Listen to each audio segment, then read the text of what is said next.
श्रीमहालक्ष्म्याष्टकम्।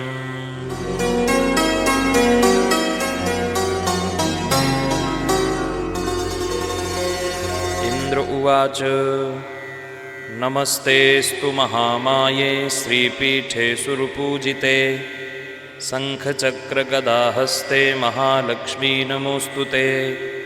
नमस्ते गरुडारूढे कोलासुरभयङ्करी सर्वपापहरे देवी महालक्ष्मी नमोस्तुते।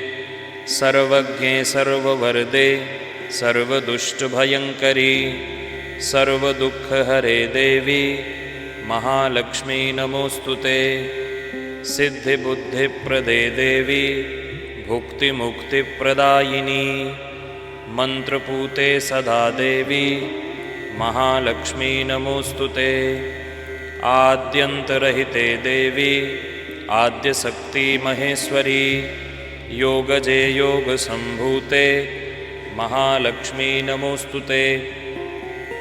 स्थूलसूक्ष्ममहारौद्रे महाशक्ति महोदरे महापापहरे देवी महालक्ष्मी नमोस्तुते।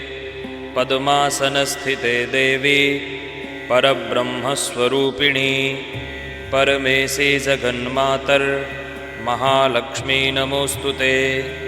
श्वेतांबरधरे देवी नानालंकारभूषिते जगत्स्थिते जगन्मातर महालक्ष्मी नमोस्तुते। महालक्ष्म्याष्टकं स्तोत्रं यः पठेद् भक्तिमान् नरः सर्वसिद्धिमवाप्नोति राज्यं प्राप्नोति सर्वदा।